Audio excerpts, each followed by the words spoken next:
What's up guys, it's me Shmil, and today I'm gonna be reacting to the legendary and mythic hero banner trailer, and honestly I'm extremely excited for this one, considering that, you know, today is, or at least the last chapter we just got was the, let me think, I believe it was the chapter finale, or just the last chapter of the book, which reveals that, you know, which basically meant we end it all. But I am actually quite excited because that pretty much confirms that it's gonna be Embla, because, you know, Embla, who else could just be like the mythic hero? And then the legendary, considering that Veronica is there, a lot of people are saying that she could be legendary. I thought she was gonna be ascended, but let's just find out. And okay, let's just see. Okay, we're gonna see what happens. So let's go for it. New legendary and mythic heroes join the battle. Oh, it is Veronica. Okay. I was once so closed off, alone. That actually makes me happy. Being this open with others is a challenge. How so? Alright. Let's see. In Closing Dark, we already know what, like, the weapons do because they kept it, I think. So it's 14 might range 2, accelerated special trigger, cooldown count -1. If unit initiates combat or is not adjacent to an ally, grants attack speed +6 to unit during combat, neutralizes effects that prevent units' fall attacks, and the following effects will occur during combat based on the number of foes within 2 spaces of target, excluding target. If 1, inflicts speed res -4 on foe. If 2 or more, inflicts speed res -8 and on foe, and foe cannot counterattack. If unit initiates combat, unit can make a fall attack before foe can counterattack. So this is actually pretty good weapon. So it's a slaying tome, because, you know, slaying is just that good. Like, that tome already is good because of the slaying, because it's so no actual tomes that are like inheritable have those effects. And if you initiate or if you're solo, you get +6 attack speed. You get half the follow-up, so like flow essentially, and then you also get desperation on player face, obviously, because, you know, you get the desperation effect there. And then based on how many enemies are around the target, you essentially get the following. And if there's only one, you get speed res -4, and if there's 2 or more, speed res -8, and they cannot counter, which seems a little redundant because of the fact that she comes with desperation in the weapon. But it's like it's an either or situation. So if you prevent them from countering, you don't need to worry about the follow-up thing. And if they can counter because of for example, like null C disrupt, or you simply don't meet the condition to make them not be able to counterattack, you can still make a guaranteed follow-up attack before they can counter, this is a great weapon. Anyways, a personal special Enclosure boosts special damage by 25% of unit's attack. If special triggers, neutralizes reduces damage by X%. Effects from non-special skills, neutralizes effects that inflict special cooldown charge of -X on unit during combat. Dang, okay, so that is really good. She essentially gets, basically, it's a 2 cooldown Draconic Aura that nullifies damage reduction, but it has tempo built into it, essentially what Sophus had for her Series 2, Series Plus, that is. But that is really good, because that gives her, not only does that give her, like, because of the weapon, have no follow-up, she also gets tempo, which I think is amazing for her, considering that, you know, she has slaying. She's going to be able to proc the special on the second hit regardless, because of the fact that, you know, it's so easy for her to do it. So anyways, attack speed catch 4. We've been getting this skill a lot. It's really good. SR Far Trace 3 is also pretty good. And then Panic Smoke 4, a new tier 4 smoke.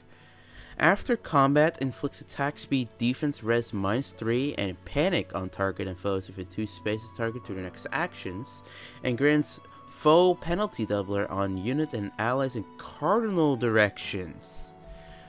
Interesting! Inflicts penalty on foes attack speed, defense, res during combat equal to any current penalty on each of those stats through the next action. Calculate each stat penalty independently. That is insane! So after combat, inflicts -3 to all stats and panic on the target of foes within 2 spaces. And then you also get essentially like the Pelagian effect on yourself and allies in cardinal directions. That right there is an interesting condition. Unit and allies in cardinal directions. Not so necessarily in like, you know, within 2 spaces. It's literally in cardinal directions, which arguably could be very useful, but it's like really restrictive in a way. But I'm not complaining. That is ridiculously good. You can combine this with so many units now. You could actually combine this with like a unit that has Pelagian to basically double down on the penalty effects. So yeah, that's really, really good. She's definitely worth it at this point. I also saw that she was a wind legendary, a speed one, so she's gonna be really good for arena, even though arena's whatever. Just put Sander there. That's actually kind of funny. Just Sander's there because of, you know, lore, I guess. Enough of you.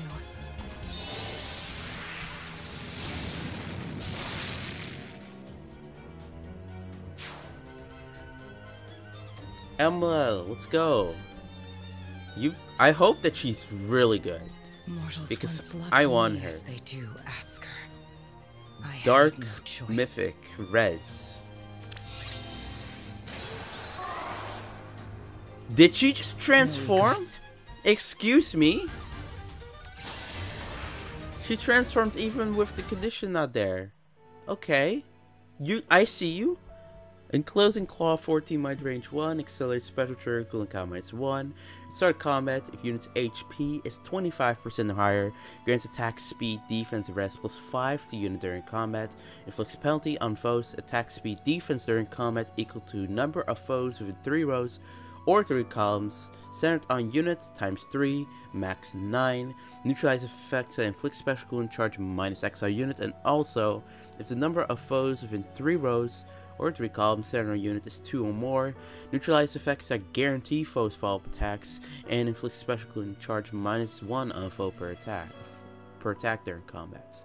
Start of turn, if unit is adjacent to only beast or dragon allies, or if unit is not adjacent to any ally, unit transforms, otherwise unit reverts, which apparently doesn't matter because she transformed regardless of that condition. And if unit transforms, unit can move 1 extra space and grants attack +2. Now, this claw is actually interesting. You know, for being a bat, she doesn't actually deal speed-based damage like Elm or one of the bats, the enemy bats. So, she's definitely unique from those. But essentially, you get slaying, you get +5 to all stats, you inflict a penalty on, or no, let's make it simpler. You get tempo, half of tempo, and then you inflict a penalty on foes' attack speed defense based on how many foes are within like 3 rows or 3 columns center unit. That goes up to 9. So each enemy adds 3 to the penalty. And if there's at least 2 or more, then you also get half no follow-up, which is prevents the foe from making a guaranteed follow-up attack. And then also inflict guard on the foe, which I think this is a really good weapon.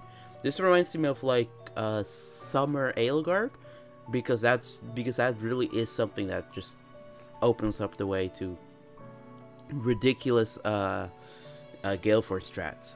And she comes with Draconic Aura. Honestly, you could just give her a Gale Force, considering that she's, well, first of all, considering that she could transform regardless. I don't know how. I see that there's a Beast Agility 3. Let's see this. Removes the condition to transform. What? No way! They actually did it. I made a joke a while ago, made like a seal called like, I don't remember exactly what it's called. I think it's like, yeah, I don't know. I'm gonna put it on the screen so you can see it. I basically made a seal that if you're at full HP, you get to remove the condition to transform, which I thought was a lot of people were was a good idea. If unit speed is higher than foe speed, neutralize effects that prevent fall attacks during combat. No, okay, this is actually insane. This beast skill, I hope that they do more of it, considering that's called Beast Agility 3. What if they call it? What if they made a new variant called Beast something else, and give a different effect for it? Because remove the condition to transform could easily be applied to the Beast effect, and then you could do like some other kinds. Maybe like Agility is the speed bit. Why not put like a different effect on there? So there's a chance that, you know, there's going to be more beast skills that actually remove the condition to transform. I hope they make one for Asker. Even though we have Bulwark on him, I feel like if they make something for him that actually favors him in a way, that would actually be really good for him. I'll be looking for New Year's, because if he's going to be the lead, then he could easily be one of those to be getting that. And then her C skill is called Severance? Severance? I'm just gonna go with that. At start of turn, inflicts undefended and feud on foes within 3 rows or 3 columns center unit. At start of turn, if a foe is within 3 rows or 3 columns center unit, neutralizes any penalty, excluding penalties inflicted at start of turn, and grants dodge to unit. Okay, first off, that effect is insane. If any foe is within range of 3 rows or 3 columns, neutralize any penalty on units, excluding penalties inflicted at start of turn. That is so good. And then also gain dodge. That is insane. Considering that she's fast, she's like 44 base speed, and she's got Clash, which I think is, you know, this makes her a top tier unit. This makes her insane. Now, what is this undefended? Undefended, units cannot be protected by Savior through their next action. Honestly, no. Okay. Okay, I think... Okay, sure. Feud disables all ally skills, excluding units, during combat during the unit's next action. Okay, if you want a unit that truly, like, breaks the meta, get Embla. Embla literally neutralizes Savior, neutralizes allies support skills, which I think is insane. And then she can neutralize her own penalty, she can get dodge, she can transform regardless of the condition, and she has no follow-up. Essentially, full no follow-up. She has Clash, she has everything. She is truly one of the best mythics out there. And considering that she's a defensive mythic, she can transform regardless. This is insane. Get her. She's definitely worth the orbs. Oh, she's massive. Look at that. She didn't even slash. She just screamed.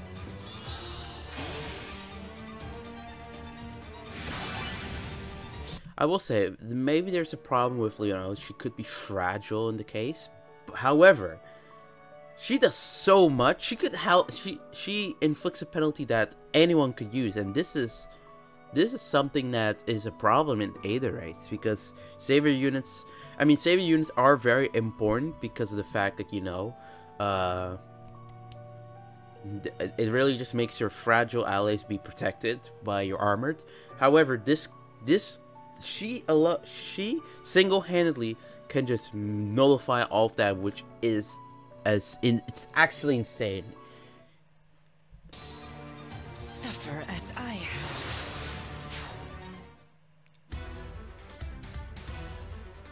Who else is gonna be on there? Raymond. Hell.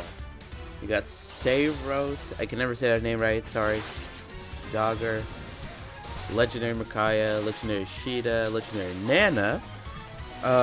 Ymir. Okay. Ascended Celica. Legendary Deirdre. And that was it, I think. Yeah. 8%. Available 30th, so it's literally tomorrow.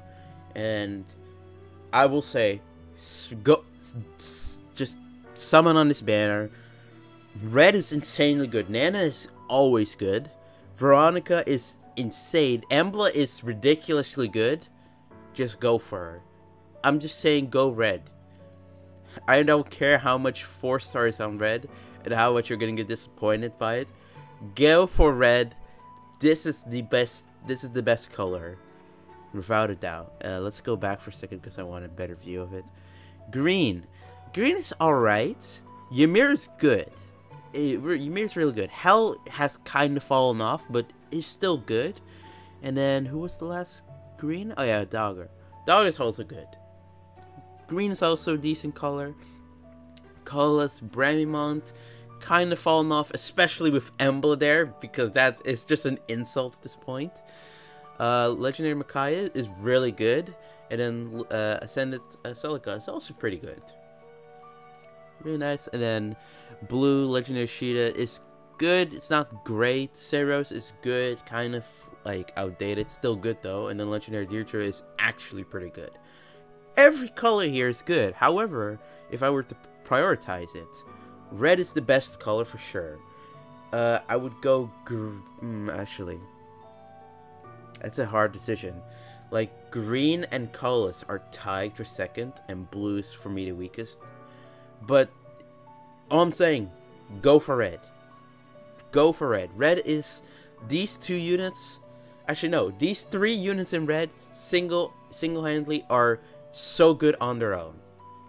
Especially Embla, especially Veronica, because Veronica really just sets the tone for like insane kill. You know, if you put Veronica and Embla in the team together, you're done.